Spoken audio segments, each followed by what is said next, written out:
अस्सलाम वालेकुम viewers, welcome to my YouTube channel electro repairing. दोस्तों, आज के इस वीडियो का हमारा टॉपिक है what is AH and MAH in batteries and how to calculate battery backup. यानी कि आपके पास अगर बैटरी मौजूद है, अगर आपने बैटरी देखी होगी तो आपने उस पर लिखा हुआ देखा होगा कि AH या फिर MAH। तो इस AH और MAH का मतलब बेसिकली होता क्या है, और अगर आपके पास कोई भी बैटरी है तो उसका जो है आप बैकअप टाइमिंग कैसे कैलकुलेट कर सकते हैं। यानी कि आप उसके ऊपर कोई भी चीज़ कितनी देर तक चलाएंगे, इसका आप अंदाज़ा या फिर टाइमिंग का अंदाज़ा किस हिसाब से लगा सकते हैं। तो इस वीडियो में आज हम इसी बारे में बात करने वाले हैं। तो चलिए दोस्तों, इस वीडियो को शुरू करते हैं। तो दोस्तों, यहाँ पर अभी हम AH और MAH की बात करते हैं, उसके बाद हम देखेंगे हम बैटरी का जो बैकअप टाइमिंग है वो किस तरीके से कैलकुलेट कर सकते हैं। तो दोस्तों, सबसे पहले हम यहाँ पर AH और MAH की बात करते हैं। तो दोस्तों, इस AH और MAH को समझने से पहले मैं आपको एक सिंपल सा मिसाल दूंगा। मान लीजिए आपके पास एक पानी की बोतल मौजूद है।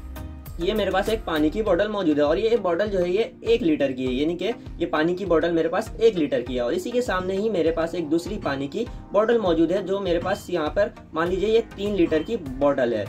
तो अब अगर मैं इस बोतल पर पानी भरता हूँ तो इन दोनों में से किस बोतल पर पानी ज्यादा आएगा। तो अगर मैं इस 1 लीटर की जो है पानी की बोतल है उस पर मैं पानी भरूंगा तो कम पानी आएगा, और इसी तरह यहाँ पर 3 लीटर है तो इस पर अगर मैं पानी को भरूंगा, फिल करूंगा, तो यहाँ पर हमारे पास ज्यादा पानी आएगा। यानी कि जो है स्पेस है वो ज्यादा है। तो इसी तरह AH होता है, यानी कि जितना AH होगा उसी हिसाब से हमारा जो इलेक्ट्रिकल करंट है उस बैटरी पर स्टोर हो पाएगा। तो मान लीजिए मेरे पास यहाँ पर एक 5 AH की बैटरी मौजूद है।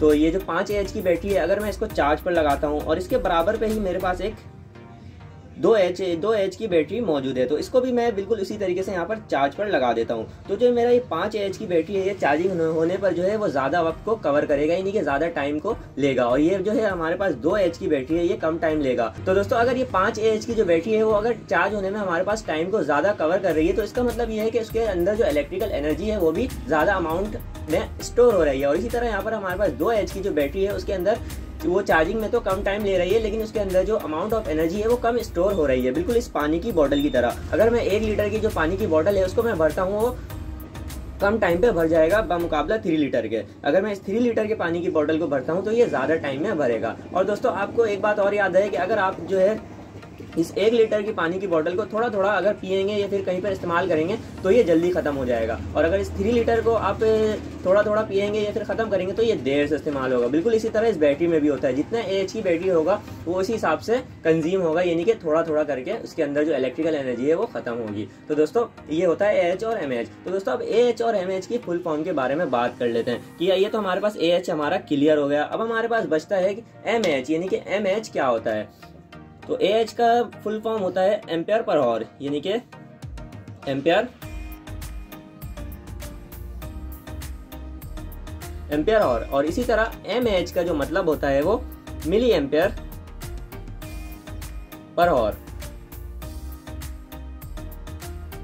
तो दोस्तों, यहाँ पर AH का जो मतलब है वो एम्पियर आवर है और MAH का मतलब है मिली एम्पियर आवर, यानी कि MAH जो है वो AH की छोटी यूनिट है। तो हमारे पास जो है यहाँ पर AH, अगर मान लीजिए एक AH है तो इसका जो अगर हम MAH पर बात करते हैं तो इसका MAH बनेगा 1000 MAH, यानी कि एक AH जो है हमारे पास 1000 MAH की बात होती है। तो दोस्तों, मान लीजिए अगर आपको कोई चीज परचेज करना है वो kg में है, तो दोस्तों अगर आप kg में लेना चाहते हैं तो मान लीजिए AH है 1 kg में लेना चाहते हैं। अब अगर आप चाहते हैं कि मुझे 1 kg से कम मिले तो आप क्या कहेंगे। तो इसी तरह बिल्कुल MAH है, अगर आप 1 kg से कम लेना चाहते हैं तो आप कहेंगे मुझे 700 ग्राम, 600 ग्राम या फिर 400, 300 ग्राम, जितना भी। तो दोस्तों, इसी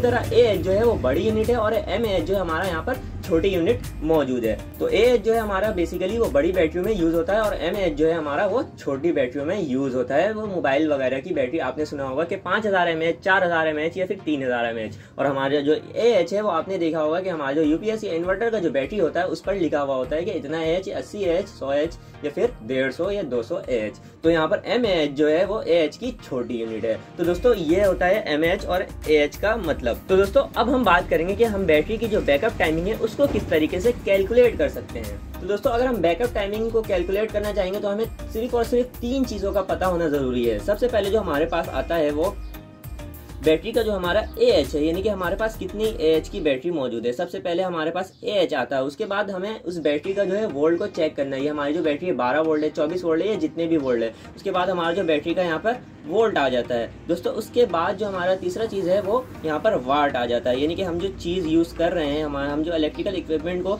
यूज़ करना चाह रहे हैं, वो बेसिकली हमारे पास कितने वोल्ट का है। तो दोस्तों चलिए हम देखते हैं कि हमारे पास जो है ये फार्मूला मौजूद है, हम किस तरीके से बैटरी का बैकअप टाइमिंग को कैलकुलेट कर सकते हैं। तो मान लीजिए दोस्तों मेरे पास यहाँ पर बैटरी का जो AH है वो यहाँ पर मेरे पास 100 है। अब इसकी जो वोल्ट है बेसिकली वो 12 वोल्ट है, यानी कि ये जो बैटरी है ये 12 वोल्ट की मेरे पास मौजूद है दोस्तों। अब यहाँ पर वाट की बात आ जाती है। तो दोस्तों बहुत सारे लोगों को वाट का पता नहीं चलता है कि वो जो आप चीज़ यूज़ करना चाह रहे हैं वो कितने वाट का है। तो दोस्तों वाट को चेक करने के लिए आपको कोई भी चीज़ होती है उसके ऊपर वाट का लिखा हुआ होता है। अगर आप कोई भी फैन यूज़ कर रहे हैं उसके ऊपर लिखा होता है कि 30 वाट है, 40 वाट है, या जितना भी वाट है। इसी तरह बाकी चीज़ों में भी यहाँ पर हमारे पास लिखा हुआ मौजूद रहता है। तो दोस्तों अगर आपको वाट का फिर भी समझ नहीं आ रहा है तो इसके ऊपर भी मैं एक डिटेल वीडियो बना दूंगा कि आप वाट को किस तरीके से कैलकुलेट कर सकते हैं। तो दोस्तों अभी मान लीजिए मेरे पास जो ये लोड है यहाँ पर 250 वाट का लोड है, यानी कि मेरा जो लोड है, मैं जो चीज़ यूज़ करना चाह रहा हूँ वो 250 वाट का है। तो अभी इसकी इन तीन चीज़ों की मदद से हम किस तरीके से बैटरी की जो बैकअप है उसको हम कैलकुलेट कर सकते हैं। तो दोस्तों इसके लिए बेसिकली एक छोटा सा फार्मूला है। आपको जो है आपकी बैटरी की जो AH है उसको आपने मल्टीप्लाई कर देना है अपने बैटरी के वोल्ट से। अपनी बैटरी की AH को अपने बैटरी के वोल्ट से मल्टीप्लाई कर देना और उसको जो है अपने वाट से डिवाइड कर देना, यानी कि आपका जो लोड है उससे आपको डिवाइड कर देना है। तो चलिए दोस्तों इस फार्मूले को हम यहाँ पर सॉल्व कर लेते हैं। तो मेरे पास यहाँ पर AH है, मैंने आपको बताया कि जैसे कि मेरे पास यहाँ पर AH जो मौजूद है वो यहाँ पर 100 है। अब मैं 100 को जो है बैटरी के वोल्ट से मल्टीप्लाई करूंगा और मेरे पास यहाँ पर 12 वोल्ट की बैटरी मौजूद है और इसको मैं वाट से डिवाइड कर दूंगा। तो दोस्तों वाट मेरे पास यहाँ पर 250 मौजूद है। तो दोस्तों अगर मैं इसको सॉल्व करता हूँ, आप इसे डायरेक्ट भी सॉल्व करते हैं या फिर एक एक करके भी सॉल्व कर सकते हैं, यानी कि आप पहले इस आसानी के लिए आपको मैं बता रहा हूँ कि आप इस 100 को जो है 12 से मल्टीप्लाई कर ले तो यहाँ पर नॉर्मली यहाँ पर 1200 आ जाता है।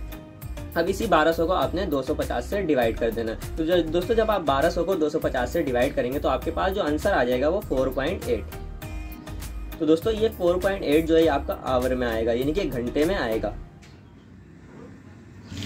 तो दोस्तों अगर आपके पास 100 एम्पियर की बैटरी मौजूद है, उससे आप 250 वाट का लोड चलाना चाहते हैं, तो आप इसमें मैक्सिमम जो है 4.8 यानी कि तकरीबन 4.5 घंटा तक आप उस बैटरी को यूज़ कर सकते हैं। तो दोस्तों इसी तरह आप और भी बैटरी का जो लोड है वो कैलकुलेट कर सकते हैं। तो दोस्तों यहाँ पर जो बैकअप होता है वो अलग अलग बैटरियों के हिसाब से होता है, यानी कि जो एक ड्राई बैटरी हमारे पास मौजूद रहती है और हमारे पास जो है कि पानी वाली बैटरी मौजूद रहती है। इसी तरीके से अलग अलग बैटरियों का जो है बैकअप अलग अलग होता है, लेकिन इतना भी ज़्यादा कोई डिफरेंस नहीं आता है। तो दोस्तों इसे आप नॉर्मली कैलकुलेट कर सकते हैं कि आपकी जो बैटरी है वो आपको कितना बैकअप दे सकती है। तो दोस्तों उम्मीद करता हूँ आपको ये वीडियो अच्छी लगी होगी। दोस्तों अगर वीडियो अच्छी लगी है तो इस वीडियो को लाइक कर दीजिए। दोस्तों आज के लिए बस इतना ही, मिलते हैं अगले नए इंटरेस्टिंग टॉपिक के साथ। तब तक के लिए अल्लाह हाफिज़।